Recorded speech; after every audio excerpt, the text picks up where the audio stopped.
Everyone, welcome to my channel simply easy. My name is Priya और आज हम लोग करने वाले हैं क्लास 10 की पोएम जिसका नाम है द बॉल पोएम। एंड इसका हम लोग करेंगे समरी, यानी कि मैं डिटेल एक्सप्लेनेशन दूंगी, line by line explanation in Hindi. And उसके बाद कुछ ही एमसीक्यूज हम लोग सॉल्व कर लेंगे ताकि एक छोटा सा जो कंसेप्ट है वो क्लियर हो जाए, ठीक है। एंड इसके बाद हम लोग क्या करने वाले हैं, लिटरेरी डिवाइसेस भी देख लेंगे। तो पहली बात है, एक तो हम लोग इसका समरी या एक्सप्लेनेशन जो भी बोलो ये हम लोग कर लेंगे। उसके बाद डिफ़िकल्ट जो वर्ड मीनिंग्स होते हैं वो कर लेंगे। देन लिटरेरी डिवाइसेस या पोएटिक डिवाइसेस जो है वो करेंगे। एंड उसके बाद कुछ एमसीक्यूज करने वाले हैं, ठीक है। तो ये कुछ चीज़ें हम लोग आज कर लेंगे। एंड ऑल्सो हम लोग ऑथर के बारे में भी थोड़ा सा पढ़ लेंगे। सो हमारे पोएट है जॉन बेरिमन। जॉन बेरिमन कौन थे? देखो, ये उनकी पिक्चर है। आपको ऐसे गूगल में बहुत सारे पिक्चर्स उनकी मिल जाएंगी। तो इनका जन्म हुआ था 25 अक्टूबर, यानी कि कुछ ही दिन के बाद 25 अक्टूबर आने वाला है। तो 1914 में उनका जन्म हुआ था एंड देहांत हुआ था 1972 17 जनवरी को। वो कौन थे? वो एक बहुत ही बड़े अमेरिकन पोएट थे एंड एक स्कॉलर भी थे। एंड उनकी पोएट्री जो है वो बहुत ही काफ़ी मतलब फेमस थी, मतलब वो बहुत ही अच्छा पोएम वगैरह लिखते थे, ठीक है। कुछ नोटेबल वर्क्स में बता देती हूँ, जैसे कि the dream songs, freedom of the poet, recovery, homage to mistress Bradstreet et cetera. ऐसे बहुत सारे नोटेबल वर्क्स थे उनके। तो आज का जो हमारा पोएम है द बॉल पोएम, नाम से ही समझ में आ रहा है किसी बॉल के बारे में होगा। शायद यहाँ पे जो जिसके बारे में बताया गया होगा वो पूरा का पूरा बॉल के बारे में ही होगा। बट एक्चुअली देखिए क्या है। एक्चुअली इस पोएम में ये होता है कि एक छोटा सा बच्चा होता है, a boy losses a ball. वो अपना एक गेंद जो है वो मतलब खो बैठता है। देखो, बचपन में हम सभी को अपने अपने खिलौनों से बहुत ही ज़्यादा प्यार होता है। एंड अभी भी हमारे पास जो चीज़ें होती हैं ना, जो पोजेशंस होती हैं हमारी, हम उनके साथ बहुत ज़्यादा अटैच्ड होते हैं।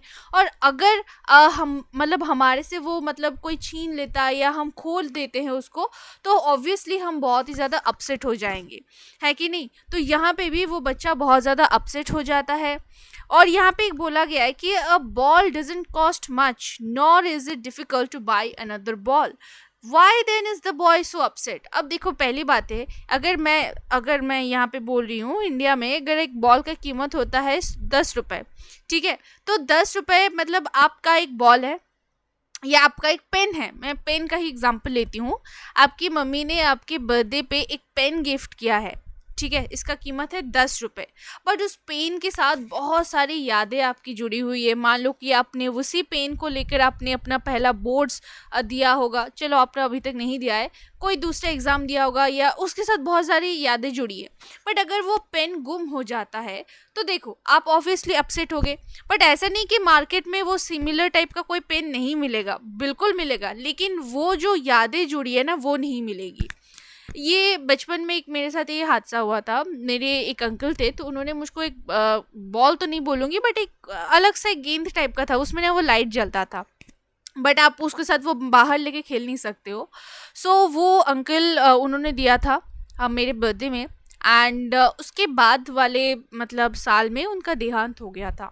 एंड वही उनकी आखिरी निशानी थी। ऐसा नहीं था कि वो बॉल मतलब और नहीं होगा, मतलब मार्केट में अभी भी है, ठीक है। बट वो जो यादें जुड़ जाती है ना, वो जो एक अलग ही कनेक्शन बन जाता है ना, वो नॉन मटेरियलिस्ट मतलब जो मटेरियलिस्टिक थिंग्स के साथ, तो वो उसकी बात ही कुछ अलग होती है कि नहीं। हम लोग बहुत ज़्यादा जुड़ जाते हैं, हम अपने पुराने घर से जुड़ जाते हैं, हम अपनी पुरानी जो भी चीज़ें होती है उसके साथ बहुत सारी यादें वगैरह बना लेते हैं। एंड वहाँ से उभर पाना बहुत ज़्यादा डिफ़िकल्ट होता है। सिमिलरली, जब हमारा कोई नियर एंड डियर वन का अगर डेथ हो जाता है, इस कोविड में हमने बहुत सारे लोगों को अपने मतलब बहुत सारी जान पहचान के, अपने दोस्तों को, बहुत सारे बच्चों ने तो अपने माँ बाप को भी खो दिया है। तो अब उनको पता है कि खोने के बाद का टाइम क्या होता है ना। बट जो भी है, हमें क्या करना है, उसी गम से उभरना है एंड हमें फिर से मतलब स्ट्रांगली एकदम खड़े होना है, क्योंकि लाइफ का मतलब ही यही होता है। सो बहुत ही प्यारा सा एक पोएम है ये। पोएम पढ़ने के बाद आपको लगेगा कि हाँ भाई, सच में इसको कहते हैं पोएम, इतना अच्छा पोएम है। कमेंट में ज़रूर बताना पोएम कैसा होगा। तो चलो, अभी हम देखते हैं कि इस poem line by line explanation क्या है, ये अभी हम लोग देख लेते हैं। What is the boy now who has lost his ball? What is he to do? I saw it go. merrily bouncing down the street, and then merrily over, there it is in the water. No use to say, oh, there are other balls. अब देखो, यहाँ पे poet जो है बोल रहे हैं, मतलब पोएट यहाँ पे खड़े हैं एंड उनके आंखों के सामने ये बच्चा ऐसे खेल रहा था एंड उसका जो गेंद है वो ना वैसे पानी में जाके गिर गया, ठीक है। वो हार्बर था, उसके वहाँ पे जाके गिर जाता है। तो मैं बताऊंगी वो क्या होता है नहीं होता है आगे, फिलहाल इस स्टैंजा में हम लोग देख लेते हैं क्या बोला गया है। तो वो बोल रहे हैं कि अब वो बच्चा क्या करेगा जिसका बॉल गुम हो गया, मतलब उसने अपना बॉल खो दिया, अब वो क्या करेगा।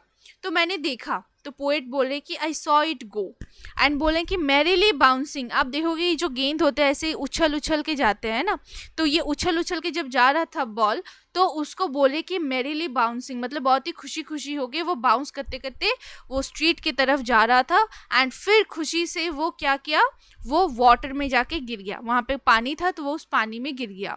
बट अभी उस बच्चे को जाके ये बोलना बेकार है कि अरे भाई और भी बॉल से मार्केट में तुम जाके खरीद लो, इसका कोई भी फ़ायदा नहीं है, क्योंकि वो बच्चा उस बॉल के साथ, सॉरी ये तो बच्चा नहीं है, ये बच्चा है, तो ये बच्चा उस बॉल के साथ कुछ ज़्यादा ही अटैच्ड हो गया था। हम सब होते हैं, ठीक है ना। Oh there are other balls का मतलब क्या है, the word suggest that the loss is not the important enough to worry about. अब बोले कि मतलब ये जो लॉस है ना हमारा, जो भी गुम हो चुका है, ठीक है, उस लॉस को ना कोई एक्चुअली भर नहीं सकता है, ये कहने का मतलब यही है। An ultimate shaking grief fixes the boy as he stands rigid, trembling, staring down all his young days into the harbor where his ball went। ये जो बोला था ना ये पानी पे जाके गिर गया, वो क्या था, एक हार्बर था वहाँ पे। तो वो हार्बर का मतलब पता है ना, जहाँ पे वो शिप्स वगैरह आके, बंदरगाह जिसको कहते हैं, तो वहाँ पे वो बॉल गिर गया था। अब वो बच्चा क्या कर रहा है, मतलब वो बहुत ही मतलब दुखी हो गया है। शेकिंग ग्रीफ यहाँ पे बोला गया है the sadness which greatly affects the boy, मतलब बहुत ज़्यादा वो धक्का पहुँचना, दुख पहुँचना जिसको कहते हैं ना वो, ठीक है। एंड वो बिल्कुल एकदम रिजिड खड़ा है, यानी कि स्टिफ, ठीक है, एकदम वो एकदम स्टिफ खड़ा, वो हिल डुल नहीं रहा है और कांप रहा है। ट्रेम्बलिंग का मतलब क्या है, कांपना, ठीक है। और वो क्या देख रहा है, नीचे की तरफ देख रहा है। स्टेयर करना यानी कि नीचे की तरफ, स्टेयरिंग डाउन यानी कि नीचे की तरफ देखना। कहाँ देख रहा है वो जहाँ पे उसका बॉल पहुंच गया, यानी कि उस हार्बर को देख रहा है वो। और वो ये देख रहा है कि उस बॉल के साथ साथ उसकी जो भी पूरा मतलब बचपन के जो भी दिन है, मतलब अभी भी वो बच्चा ही है लेकिन उसके पुराने जो दिन है वो भी उस बॉल के साथ चली गई, यानी कि उसकी जो भी यादें थी वो चली गई। मुझे ये पोएम में जब भी पढ़ती हूँ, मुझे इस पोएम में ना बॉल को एक्चुअली यहाँ पे एक नॉन लिविंग थिंग के हिसाब से बोला गया है। बट इस पोएम को मैं जब भी पढ़ती हूँ यहाँ पे मुझे ऐसा लगता है जब कोई नियर एंड डियर वन जाता है ना, मैं इंसानों की बात कर रही हूँ या भी जो जानवर हम पेट्स के हिसाब से रखते हैं, मैं उनकी बात कर रही हूँ। तो जब कोई इंसान चला जाता है या जो भी चीज़ें जाती है, तो उसके साथ एक ना हमारी जो भी यादें होती है, हम उसको और कभी वापस नहीं ले सकते हैं, है ना। उसके साथ फिर से दोबारा से खेल नहीं सकते, उसके साथ बातें नहीं कर सकते। ये चीज़ मुझे हमेशा याद आता है। एंड यहाँ पे कहने का मतलब वो भी है एंड ये भी है कि जो नॉन मटेरियलिस्टिक जो मटेरियलिस्टिक थिंग्स होती हैं वो भी कितना ज़्यादा हमें मतलब ये कर देती है, झंझोड़ देती है। I would not intrude on him. Intrude का मतलब क्या है, मतलब ज़बरदस्ती वो टांग अड़ाना, ठीक है। A dime another ball is worthless. Now he senses his first responsibility in a world of possessions. Ball will take balls. Balls will be lost always, little boy. तो वो कह रहे कि वो इतना ज़्यादा दुख में घुस चुका है कि अब वहाँ पे जाके मैं उसके बाद मतलब उसके पास जाके कुछ और बातचीत नहीं करना चाहता हूँ। नहीं तो ये कैसा होगा कि कैसा सिचुएशन हो जाएगा कि जहाँ पे मुझे बुलाया नहीं गया बट मैं ज़बरदस्ती यहाँ पे टांग अड़ा रहा हूँ, तो ये चीज़ मैं नहीं करने वाला हूँ। और एक डाइम दे दो। डाइम का मतलब क्या है, 10 सेंट्स। 10 सेंट्स मिलके एक डाइम बनता है। सो एक डाइम से आप एक दूसरा बॉल भी खरीद सकते हो। तो बोला कि अगर मैं उसको कुछ पैसे दे देता हूँ या उसको एक नया बॉल खरीद के देता हूँ तो इससे भी कोई फ़ायदा नहीं, ये सब के सब वर्थलेस है। क्योंकि मेन उसकी जो यादें जुड़ी थी वो तो उसके पुराने खिलौने के साथ जुड़ी थी। अब वो बच्चा रियलाइज कर रहा है, सेंस कर रहा है उसकी पहली responsibility in a world full of possessions. Possessions यानी कि हमारी दुनिया में ना, हमारी जीवन में ऐसी बहुत सारी चीज़ें होंगी, मटेरियलिस्टिक बोलो, नॉन मटेरियलिस्टिक बोलो, जो भी है सारी होंगी, ठीक है, पोजेशंस होंगे, बट पोजेशंस कभी रहेंगे नहीं। पोजेशंस जो है वो धीरे धीरे मतलब आएंगे जाएंगे, यही बात होती है ना। पीपल विल टेक बॉल्स, तुम कोई तो तुम्हारा बॉल छीन भी लेगा, शायद तुम्हारा बॉल मतलब गुम भी हो जाए, बट ये चीज़ें जो है ये लाइफ में ये एक फैक्ट है, and you have to accept this fact, otherwise आप मतलब ज़िंदगी जी नहीं पाओगे, ठीक है। तो वो बच्चा अब अपनी पहली रिस्पॉन्सिबिलिटी ये सेंस कर रहा है कि किस तरीके से वो जो गुम हो गया, मतलब उसका बॉल जो है खो गया है, गुम तो नहीं हुआ है, उसका बॉल जो मतलब चला गया उस वाटर में, खो गया है, उस लॉस को कैसे बियर करना है, ठीक है। And no one buys a ball back, और कोई भी ना दोबारा से एक दूसरा बॉल नहीं खरीदता है। Money is external, he is learning well behind his desperate eyes the epistemology of laws, how to stand up, knowing what every man must one day know, and most know many days how to stand up. अब देखो epistemology का मतलब क्या है, ये Greek word से लिया गया है, एपिस्टम से, जिसका मतलब है नॉलेज, ठीक है। सो यहाँ पे क्या बोला है, it comes from a word meaning to understand, to know, मतलब जानना जिसको हम कहते हैं या समझना।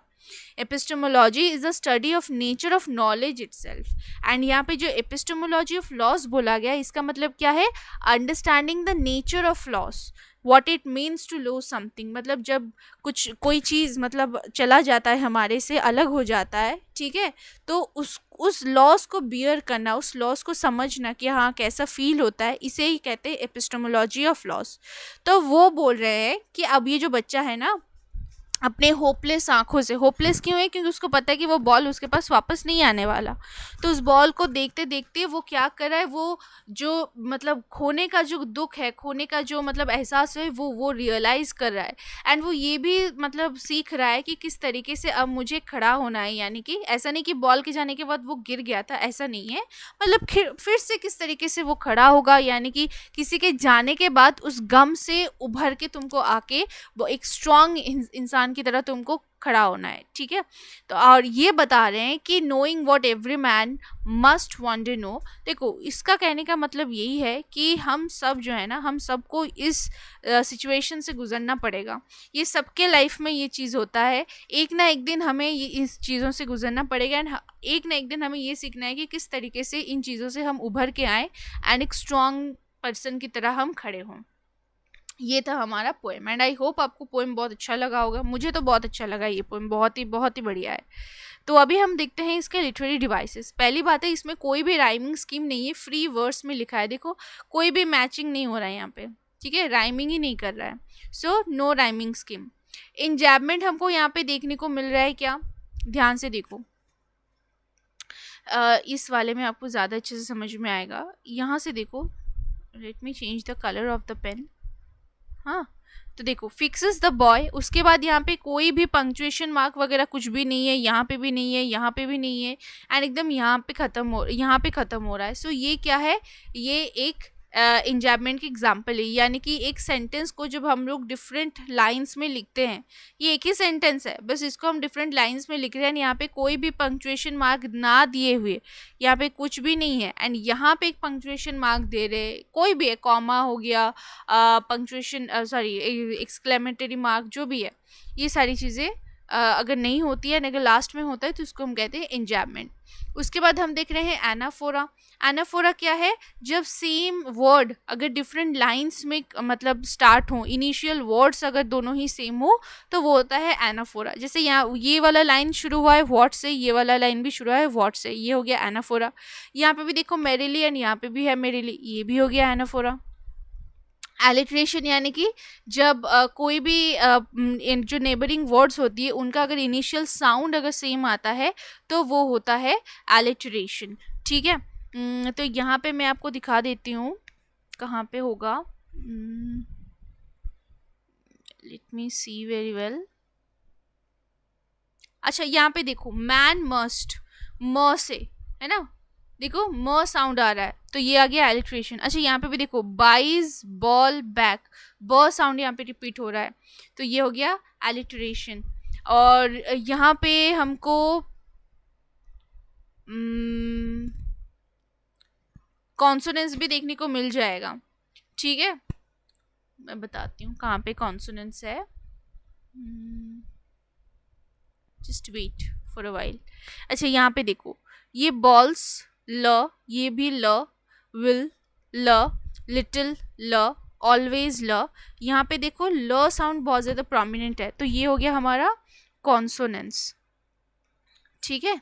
ये आ गया हमारा कॉन्सोनेंस, यानी कि जब कॉन्सोनेंट वर्ड्स साउंड जब ज़्यादा रिपीट हो रहे हो तो वो हो जाता है कॉन्सोनेंस। एंड यहाँ पे आपको एसोनेंस भी देखने को मिल जाएगा।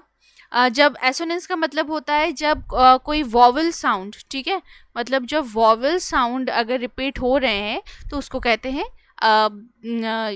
एसोनेंस। जैसे देखो टी अल्टीमेट, आई साउंड देखो, shaking, grief, fixes, I sound ज़्यादा रिपीट हो रहा है तो ये हो गया वॉवल, मतलब एसोनेंस। अच्छा अच्छा, रिपीटेशन भी है। रिपीटेशन का मतलब है कि अगर एक ही लाइन में अगर सेम कोई वर्ड बार बार रिपीट किया है तो वो हो गया रिपीटेशन। जैसे देखो यहाँ पे बॉल्स बार बार 2 बार लिखा है तो ये हो गया रिपीटेशन। और कहीं पे है शायद, देखते हैं। अच्छा यहाँ पे देखो वर्ड भी 2 बार रिपीट है, ये हो गया रिपीटेशन। फिर एसोनेंस तो मैंने बता दिया। पर्सोनिफिकेशन, बॉल को देखो, ये पर्सोनिफिकेशन का मतलब है जब हम कोई इनएनिमेट ऑब्जेक्ट को उसमें अगर ह्यूमन क्वालिटी देते हैं तो वो हो जाता है हमारा पर्सोनिफिकेशन। जैसे यहाँ पे देखो मेरिली बाउंसिंग, अब बॉल है, बॉल कैसे खुशी खुशी बाउंस करेगा, बॉल तो खुशी खुशी बाउंस नहीं कर सकता है, बट यहाँ पे उसको बोला गया कि बॉल खुशी खुशी बाउंस कर रहा है तो ये तो एक ह्यूमन क्वालिटी दी गई है ना उसको, तो इसीलिए ये हो गया पर्सोनिफिकेशन। और मेटाफर, आप पूरा देख रहे हो ये भी एक सिंबॉलिक पोएम है ना। ये बॉल जो है, ये बॉल्स का मतलब क्या है, ये बॉल से यहाँ पे कहा जा रहा है कि सिर्फ जो भी जितने भी हमारे पोजीशंस है या जो भी हमारे नियर एंड डियर वंस है जो भी है, ठीक है, उन सारी चीज़ों के साथ कंपेयर किया गया है एक बॉल के साथ। सो ये यहाँ पे हमको मेटाफर पे देखने को मिल रहा है। सो ये थे कुछ लिटरेरी डिवाइसेस। अब हम इसके कुछ क्वेश्चन आंसर्स कर लेते हैं ताकि जो कंसेप्ट है थोड़ा सा क्लियर हो जाए हमारा। ओके तो पहला क्वेश्चन यही है, what is the name of the poet. Poet का नाम क्या है? पोएट का नाम है जॉन बेरीमैन। आप वीडियो पॉज कर सकते हो एंड नहीं तो आप बिना पॉज किए भी कर सकते हो, कोई दिक्कत नहीं है। आज बहुत ही इजी सा क्वेश्चन है, what is the boy playing with, obviously ball. Next, the ball finally went into the dash, कहाँ पे गया? वाटर।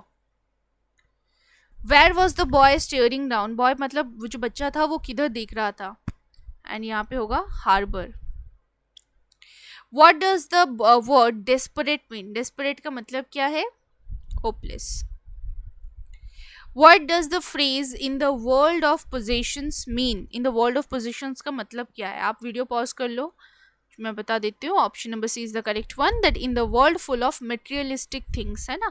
मटेरियलिस्टिक थिंग्स यानी कि जिनको हम पैसों से खरीद सकते हैं, जो चीज़ें, फर्नीचर हो गई, ये जो लैपटॉप हो गया ये भी मटेरियलिस्टिक थिंग है, ठीक है, ये आपका फ़ोन हो गया ये भी एक मटेरियलिस्टिक थिंग है। अच्छा, how does the boy react at the loss, तो वो बॉय किस तरीके से रिएक्ट कर रहा था? इसका आंसर होगा ऑल ऑफ द अबव, क्योंकि वो एक जगह पे रिजिड एकदम खड़ा हो गया था, रिजिडली, यानी कि मतलब बिना हिले डुले जिसको कहते हैं, ठीक है। एंड देन उसके बाद वो कांप भी रहा था और वो हार्बर की तरफ भी देख रहा था अपने डेस्परेट आईज से। What does the ball cost? 1 dime। Who would not include the boy, include यानी कि ज़बरदस्ती, मतलब सिचुएशन में घुसना जहाँ पे आपकी कोई ज़रूरत नहीं है उस समय, मतलब घुसना जिसको कहते हैं वो कहता है, उसको कहना इंक्लूड, यानी कि टांग अड़ाना जिसको कहते हैं।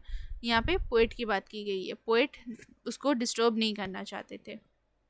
What does the phrase mean, ये एपिस्टेमोलॉजी ऑफ लॉस, इसका मतलब क्या है? Understanding the nature of loss. So that is it. Thank you so much for watching this video. If you enjoyed today's session, give a like, share with all of your friends, and subscribe to this channel. Bye bye, take care all of you.